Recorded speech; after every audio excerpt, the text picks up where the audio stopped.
So yun po mga Dabarkads, mga kabiyaya, isang mabiyayang araw po sa ating lahat.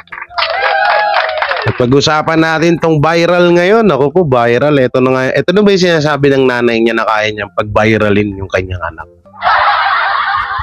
Kasi Legazpi, binastos nga ba ang mga Katoliko? Dahil sa isang viral video po ito na pagkatapos kumembot at tumuwad-tuwad or mag-twerk-twerk, sabay binitbit po ang Bible. At ito, panoorin na rin natin. Speaking of, alam niyo may mga kaso kasi sa mga ganito na eh. Katulad po nung kay Pura Luca Vega. No? Na eto nga daw po, sabi ng mga netizen, maaaring mangyari daw po ito kay Cassie Legazpi dahil sa ginawa niyang to. Ay naku po. O syempre, bago natin ito simulan, don't forget to like, share, comment, and subscribe sa ating YouTube channel at pakipindot na lang din po yung bell button para lagi tayong updated sa ating mga video araw-araw. So ito. Dito muna tayo sa isang video. Asan na yan? Meron dito eh. May mas dito. Ito. Netizen? Yan. Ako po. Ito na yung sinasabi siguro ng nanay niya na kaya niyang pag-viralin ng kanyang anak. Makikita nyo dyan mga Dabarkads, no, na may bit-bit siya ng Bible. So play na natin. Ba't ganun? Ito. Netizen, nabastusan sa ginawa ni Cassie sa Bible. Maraming netizen ang pumalag sa ginawang ito ng kapuso actress at isa sa kambal ng anak ng celebrity couple na sina Carmina Villaruel at Zorin Legazpi na si Cassie Legazpi. Lingid sa kaalaman ng marami, isa sa pinaka-controversial ngayon na celebrity family ay ang Legazpi family. Una na rito ang issue ni Carmina na binatikos dahil sa pangit umano nitong ugali at panghingialam sa buhay ng kanyang anak. Habang ilang beses namang nag-viral sa social media si Cassie at kambal niyang si Mabi. Lalo na noong maging parte sila ng dating Itbulaga ng Tape Incorporated na tahanang pinakamasaya. Kapansin-pansin nga na lagi na lang nagbabiral sina Cassie at Mabi dahil sa mga isyong kanilang kinasasangkutan. Kamakailan lang ay usap-usapan si Mabi dahil sa hiwalayan nila ni Kailin Alcantara. At ngayon si Cassie naman ang pinagpepiestahan sa social media dahil sa isang issue. Inulan kasi na matinding batikos ang isang video ni Cassie kung saan makikita siyang sinusubukan na mag-twerk. Pero hindi inaasahan ng maraming netizen na sa gitna ng kanyang pagsubok na mag-twerk ay biglang maglalabas ng Bible si Cassie. Pumalag nga ang maraming netizen sa ginawa ni Cassie dahil kabastusan umano na may hawak siyang banal na aklat habang sumusubok ng isang malaswang dance step. Wala namang nilagay sa caption si Cassie sa kanyang video. Kaya ayon pa sa ilang netizen, hindi nila makuha kung ano ang gustong palabasin ni Cassie sa kanyang pag-twerk sabay pakita ng Holy Bible. Katwiran nila, wala raw kasing connect ang pag-twerk ni Cassie sa Holy Bible. Komento pa ng ilang netizen. Anong connect ng Bible sa content mo po? Please respect it. The Bible is holy po, and we should use it in the right way. Dinamay pa Bible sa kung ano-anong ginagawa. Hayos mga bata na o talaga. Halos di na nag-iisip, tama pa ginagawa. Hindi ako makarelate anong gusto nitong palabasin. Mag-flex ng Bible tas umiikwat? Sure na ba talaga? Kung gagawa ka ng ganyang video, huwag mo yan hahawakan girl. Masyadong kulang sa pansin. Samantala, ipinagtanggol naman ng ilang netizen si Cassie. Giit nila, mukhang ang gustong iparating ni Cassie ay kesa mag-twerk, mas maganda magbasa na lamang umano sila ng Bible. Ano daw, kesa mag-twerk, magbasa na lang ng Bible? Daw naman, kesa mag-twerk, magbasa ng Bible, okay naman yun. Napakagandang hadikain. Kaso, yun nga ba talaga? Yun nga ba talaga yung nasa isip niya? Kasi ito, marami naman pwedeng gawin na para impluwensyahan mo yung kapwa mo bata or mga kabataan para maging connected sila sa ating Panginoon Diyos or mas tunan nila ng pansin ng Bible. Ba't mo pa kailangan mag-twerk tsaka kahawak ng Bible kung yun pala yung mensahe mo? Mamaya mga kabiyaya, mga kadabarkads, ipapanood ko sa inyo yung pwedeng mangyari dito kay Cassie Legaspi dahil dito sa ginawa niya, no? So play natin to. Pero ang ideyang ito ay taliwas naman sa isinusulong ni Cassie, lalo pat napaka-active niya sa paggawa ng mga TikTok dance videos. Kaya naman, tinawag na hipokrita ng ilang netizens si Cassie. So dito tayo sa isang video. Ito, mas maganda to. Mas ma-explain dito ng maigi ito, no? Mas ma-explain ng maigi itong tawag dito. Dito, ito po ay may 2 million views, sana all. May 2 million views po itong video na to. Itong ginawa ni Cassie Legaspi na to. Detalye sa pambabastos ni Cassie Legaspi sa Katoliko at Biblia sa social media. Nag-viral ang video ngayon ni Cassie Legaspi kung saan nakatanggap ito ng maraming batikos at pagsaway ng mga netizens dahil nasa hindi akmang content nito sa pagsayaw. Makikita kasi sa latest Facebook video na ini-upload nito ang pagsayaw niya. Kung papanoorin ito sa umpisa ay parang natural lamang na nagpapakita ng dance moves at pag-twerk ang tahanang pinakamasaya host na si Cassie. Ngunit bago pa man matapos ang video nito ay agad niyang ipinasok sa senaryo ang Biblia habang sumasayaw. Mapapakinggan naman ang gamit nitong background music ay may titulong Don't Do It. Pansin din na kulay pink ang hawak nitong Biblia. Ang ibinahaging video ni Cassie ay umabot na ng mahigit 2 million views at mahigit 20,000 reactions. Dahil dito, nagbigay ng halo-halong reaksyon ang publiko sa tila pambabastos nito sa Katoliko at Biblia. Ilan sa puna at reaksyon ng netizens. Anong koneksyon ng Bible sa content mo po? Please, respeto naman. The Bible is holy at kailangan natin itong gamitin sa tamang paraan. Hindi naman ako basher or fan, pero Bible po yan. Kung ang nais niyo pong iparating sa public through this content na magbasa ng Bible or you have a Bible, gawin mo. Gaya nga nung sinabi ko kanina, maraming pamamaraan po na para impluwensyahan niya yung kanyang mga fans or mga kabataan na nakakapanood sa kanya. Ay marami naman pong way na para impluwensya na magbasa ng Bible. Hindi yung magtutwerk ka tapos iangat mo yung Bible tapos may sound na don't do it. Sasabihin niya ang ikakatwiran nila dito kaya nga may background na don't do it eh. Hindi naman lahat ng nakapanood ng video mo may naintindihan yung mensahe mo. Tsaka ang daming pwedeng paraan na bakit yun ang ginawa mo doon sa Bible. Tsaka sa dami nagtutwerk dito sa Pilipinas, daming gumagawa ng mga ganyang content na halos nakikita na yung mga pisngi ng kanilang mga monay. Eh, hindi mo dapat i-connect yan sa Bible yung mga ganyang sayaw. Ako hindi naman ako maselan pagdating sa mga relihiyon, no? Kasi maraming mga nagtatalo-talo about relihiyon na kesyo ganito, kesyo ganyan, katulad ni Kibuloy na siya daw yung Diyos. O doon ako hindi naniniwala dyan sa mga diskusyonan na mga ganyan, no?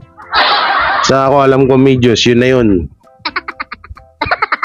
Dito kasi hindi mo rin kasi maiisip na ang pinaparating niya is kaysa mag-twerk ay magbasa na lang ng Bible. Buti sana kung puro yung laman ng TikTok ni Cassie Legaspi ay puro about sa Bible, magigets mo eh. No, pero kung i-check niyo yung TikTok account niya, puro mga sayaw din yun at may mga iba nga doon na hindi rin kaaya-aya. Kaya talaga iisipin ng mga netizen na, hala, anong nangyari sa'yo? Ba't mo ginawa yan? Diba? Ay, alam naman natin na ngayon na may isang nasampulan. May isang nasampulan ng tawag dito na isa na about dyan sa mga pambabastos sa mga relihiyon katulad ni Pura Luca Vega na hinuli lang nung nakaraan, di ba?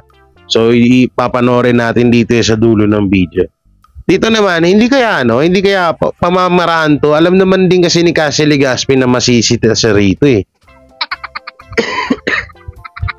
Alam niyo yan na masisita, maano siya dyan. May mga nabasa pa nga ako sa comment na matagal na daw tong video.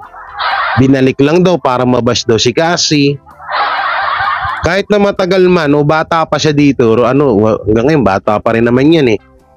Hindi pa rin rason yun para gawing ganyan yung gawing kalaswaan ng mga relihiyon at yung Bible na yan. Hindi dapat ginagawang gano'n dahil yung Bible is napaka-spiritual na na basahin ng mga Katoliko. Isa yan sa mga banal, mga banal na siyempre dapat respetuhin natin kung ano yung mga relihiyon katulad yan sa Bible na yan, dapat nire-respeto yan. Hindi yan ginagawang content or ginagawang ginagawang pang TikTok dahil hindi yan ginawa para sa pang TikTok. Pwede naman yun eh. Halimbawa, kumanta ka o kaya mag-reaction ka, parang ay sus, ang daming mga kabataan na puro twerk kayo, eto magbasa kayo ng Bible, diba? Napakaganda. Hindi yung magkukwembot-kembot ka tapos liad-liad ka dyan tapos pinakita mo yung Bible na yan. Pero nag-iisip din ako, hindi kaya lang to para mapag-usapan na naman ang tahanang pinakamasaya. Hindi na naman kaya to? Hindi na naman, isa na naman to sa sinabi ni Carmina Villarruel na kayang-kaya niyang pag-viralin ang kanyang anak. Okay, tuloy pa natin. Ayos. What? After showing your thigh and skin, you are showing the Bible? Seriously? Wala namang content, Dai? Nako, minus points agad yan sa langit. Wala namang connect kasi Mga kabataan talaga ngayon kung ano-ano pinapauso. Dati super classy ang tingin ko sa kanya. Pero simula nag-artista, parang lumabas kung ano talaga siya. Neng, hindi props ang Bible. Umani nga ito ng negatibong reaksyon sa publiko. Dahil dito nadamay din ang pangalan ng mga magulang ni Cassie na sina Carmina Villarruel at Zorin Legaspi. Kung saan na-question patuloy kung paano nila pinalaki ang anak. Samantalang naiugnay naman ng iba ang ipinakitang performance ng kambal sa noontime show sa tahanang pinakamasaya kung saan napansin nga ng ibang manonood na nakukulitan na sila masyado sa mga ito at inilarawang nasobrahan na umano. Sana naman daw ay inisip muna nito kung magiging maganda ba ang kinalabasan bago ito ibahagi sa publiko.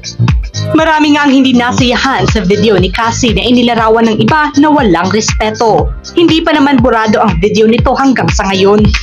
Dahil sa viral video nito ngayon, hirit pa ng ibang netizens na hindi pa rin nila mawari kung ano ang nais nitong iparating at bakit naisali pa nito ang...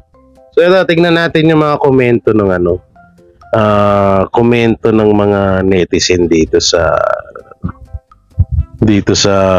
video na to. Siyempre, kailangan pakinggan din natin yung sa loobin nila eh. So ito, dito tayo, daming ito sabi ni Emelinda, respeto naman po, ang Bible ay sagrado. Tama naman. Respeto lang, hindi maganda. Lahat naman may asal. Huwag magmalinis. Lahat hindi, totoo naman, lahat naman may attitude, lahat may asal na ito. Pero yung gagawin mong katatawanan ng Bible, parang hindi ata tama yun. Ma'am Rose, Jerlalote, mas respected pa rin talaga ang, eto na nga, naiko-connect na naman, mas respected pa talaga si Atasha Mulak. Elegant, kumilos at magsalita. Maganda yun. Pagpapalaki sa kanya ni Aga at Charlene. Respeto naman dyan. Respeto nga daw ang Excited ako sa sasabihin ni Carmina. Abangan natin yung sasabihin ni Carmina, ha? Lahat ng kumakalaban sa salita ng Ama or Bible, walang mabuting mapupuntahan. Ang Biblia ay parte ng buhay natin araw-araw. Kaya kung ano ang pagpapahalaga sa buhay natin, sana ganun din ng pagpapahalaga ang ibigay natin sa Biblia. God bless. Karma sa'yo at pamilya. Magbiro, matindi to. Sabi ni Denny de Guzman, karma sa'yo at pamilya, magbiro ka na lang ng iba, huwag lang sa librong salita ng Diyos. So, yung dami talaga nagalit sa kanya rito, no? So, ito, akala niya sikat na. Bible yan, dapat kay respeto, Katolik, tao lang tayo sa mundo. Easy lang, buhay natin, God bless. Ano? Akala niya sikat na. Ito yung sinasabi ko kanina. Magpa-viral, ganun naman mga tao sa social media.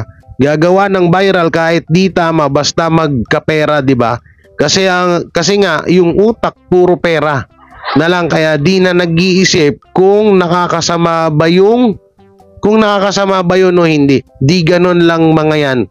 Gusto magpayaman, gusto kumita sa lahat ng paraan kasi Panginoon na nila yun, pera. Same kay Annabel Rama. Nasobrahan sa akamaldita, ala siya na yung Panginoon. Ganyan sila, nako. Buti kung matigok, mabitbit yung kayamanan, nako, mga tao nga namang mapera, sakit sa ulo. Gabi, daming comments sa kanya, parents, girl, may kita mo sa pag-uugali at sa kanyang gawa kung paano siya pinalaki ng kanyang magulang. Lang masakit dito sa ginawa ni Cassie Legaspi, ay pati yung magulang na nadamay. Siyempre. Pati yung magulang nadamay, lahat na nadamay na. So, eto, asan na yung asan na yung kay Pura Luca Vega? Asan yung kay Pura Luca Vega? Hanapin natin. Andito lang yung kay Pura Luca Vega. Where are you na, girl? Ay, baka nandito sa download. Kasi inaresto siya ulit eh. Connected ito. Hindi. Connected kasi ito sa ito. Connected kasi ito sa sa ginawa ni Cassie Legaspi. Alalahanin natin, yung mga taong gumagawa ng mga ganito ay maaari na ngayong makulong at maaari ng maaari na magmulta dahil sa mga ganitong gawain. So ito, panoorin po natin. Kulangan ulit ang bagsak ng drag performer na si Pura Luca Vega. Inaresto po siya kanina dahil pa rin sa controversial niyang performance ng ama namin. Nasa Akala niya siguro tapos na yun. Nasa Santa Cruz, Maynila, kanina si Amadeus Fernando Pahente o mas kilala bilang drag performer na si Pura Luca Vega nang muli siyang hulihin ng mga tauhan ng Manila Police District. Sa Bisayan ang inilabas na warrant of arrest ng Quezon City Court kahapon. Para ito sa 3 kasong paglabag ni Pura sa immoral doctrines, obscene publications and exhibitions at indecent shows. Pwede siyang makapagpiyansa ng 360,000 pesos. What? Ang laki nun. Tapos naman ang kaibigan niyang si Rod Singh. Ito raw ang naging desisyon ng korte sa isinampang reklamo kay Pura ng 3 simbahang konektado sa Philippines for Jesus movement. Nag-ugat pa rin ang lahat ng ito sa kontrobersyal na ama namin performance ni Pura noong nakaraang taon. Ang laki nun. Sinerve lang po natin yung pending case niya po sa RTC branch 360 ng Quezon City. 300K? Same offense lang din po nung October 2020 po. Kung saan naman po siya sumama, hindi naman po siya nag-resist kasi mukha naman expected na rin po niya. Muling inaresto si Pura matapos siyang makapagpiyansa para sa 6 counts ng kaparehong reklamo sa Pasay City. Tumanggi munang magbigay ng pahayag si Pura sa media pero kinundena ng kanyang abogado ang muling pag-aresto sa drag performer. 21st century na, pero nagpapakulong pa rin tayo ng mga taong hindi katulad ng ating paniniwala.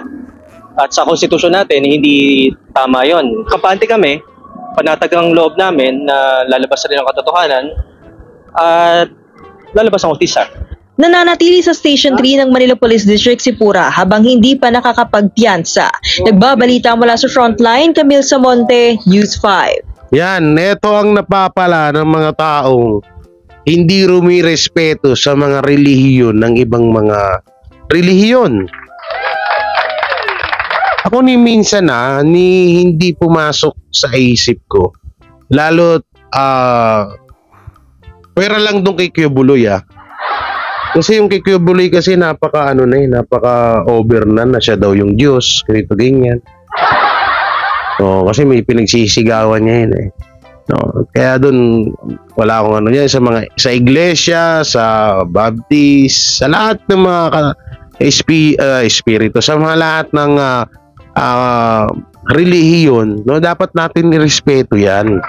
Kasi dito kasi kanya-kanya tayo ng paniniwala no. Kung ano yung paniniwala ng isang tao, dapat galangin mo 'yun para kung ano man yung paniniwala mo sa sarili mo na kung ano yung gusto mong reliyon, para respetuhin niya rin. Yung ginawa kasi dito ni Pura Luca Vega, iba na kasi talaga pangbabastos na, hindi na entertainment, hindi na show, no. Pangbabastos na yung ginawa niya, kaya para sa akin normal at agree ako dito sa nangyayari sa kanya ngayon. So ngayon, hanggang sa nadadawit na nga dito yung LGBT, porket daw LGBT kaya pinag-iinitan, kagaya naman din yan, katulad ng dati na pag-usapan natin kay Vice Ganda, no? Yung about sa MTRCB at Vice Ganda issue ng icing yung subo-subo. Kung si Bentol po ba ay mga sup-sup daliri followers. Oo, no? So doon kasi talagang alam niyo yung mga ganito kasi talaga. Hindi kahit naman siguro na hindi ka LGBT, kapag ginawa mo to, makakasuhan ka talaga. So ngayon, mabalik naman na tayo kay Cassie. Ano kayang masasabi ni Carmina Villarreal dito sa isyung to? Kasi sasabihin na naman dahil ang alam kong magiging dahilan dito dahil sa tahanang pinakamasaya nila. Sa kanilang noontime show, ito na naman ang idadahilan nila. No? Na kesyo sasabihin nila dito na ay kasi kaya lang naman binaba si Cassie dahil isa siya sa mga host sa tahanang pinaka-ewan. No, ayun yung mga magiging magiging dahilan ni Carmina Villarreal or ang kampo ni Cassie Legaspi. Pero para kasi sa talaga, maling-mali kasi talaga naman Maraming way na para mag-encourage ka ng mga kabataan na para matuto sila or magkaroon sila ng interest na para magbasa ng Bible. Hindi yung tipong magtutwerk ka tapos ipapakita mo tapos sasabihin mo don't do it. Nasa background music mo na nga yun, don't do it, tapos ginawa mo rin. Hindi wala rin. Diba? Nasa background music mo yung don't do it. No, na pinapahiwatig mo, pero bakit mo ginawa? Bakit ikaw mismo yung gumawa? O ngayon, sa mga makakapanood dito, ang gawin nyo, i-background music nyo yung don't do it, tapos ipakita nyo yung video ni Cassie, tapos nakaturo kayong ganyan na don't do it. Yun dapat pwedeng gawin yung ganun. Pero yung ikaw yung mismong gagawa, alam mo naman na artista ka, alam mo naman na marami kang mga supporters ng mga millennials, mga Gen Z kung tawagin ngayon, no? Na maaari din nilang gawin yan. Yung ganun-ganun nga, yung tinitigan ko, no? Samot-saray na rin yung mga pinaggagawang kabalasobasan sa social media ng mga TikToker. Pero doon, wala mo na tayo problema doon kasi lahat naman yung iba nga dyan, grabe sumubo ng hotdog. So yan, eto, abangan talaga natin dito yung sasabihin ni Carmina Villarreal. So hindi din malabo na idahilan nila dito na dahil host nga ng tahanang pinakamasaya itong si Cassie Legaspi kaya binabas siya. Kaya naging big deal yung ginagawa niya. Alam nyo, hindi talaga connected yun. Hindi porket ganun. Kahit hindi, kung halimbawa kahit ibang artista gumawa niya, masisita talaga yan. So yun lang na mga Kadawar Kids, mga kabiyaya, anong masasabi nyo dito sa viral issue na to, sa top trending to ngayon? top trending, top viral, hot topic ngayon dito sa social media, sa showbiz industry. Itong ginawa ni Cassie Legaspi na anak ni Carmina Villaruel at ni Soren Legaspi na kakambal ni Bobby Legaspi na kamahilan lang din, ay nagkaroon din ng issue about sa breakup. Tinuro nga doon na dahilan na itong si Paulo Contis. At kaagad naman nakisawsaw itong si Lolit Solis. Ay, nako. So yun, hanggang dito na lang. Don't forget to like, share, comment, and subscribe sa ating YouTube channel at pakipindot na lang din po yung bell button para lagi tayong updated sa ating mga video araw-araw. Tayo, maraming salamat sa walang humpay na suporta niya sa ating number 1 na noontime show na 8 Bulaga ng Tito Vic and Joey sa TV5. At may galib shoutout sa lahat ng mga Dabarkads natin. Ingat po kayo palagi and God bless and peace and bye-bye. Sila ang TBJ Defenders. Pagtatanggol ang katotohanan sa mga bashers. Tunay ang kanilang dala, katotohanan talaga. Ano mang sabihin nyo ay di yan sa kanila uubra. Mga salita nyo na di katotohanan. Sila ang patunay na merong katotohanan. Wala silang kinatatakutan, basta nasa tama kanilang pagyalaban. Ang TBJ ay kanilang susuportahan. Sila ang defenders na laging nasa likuran. JD Barra, Jake Magnus, Chris Ulo, Tita Messi, sila ang nandyan.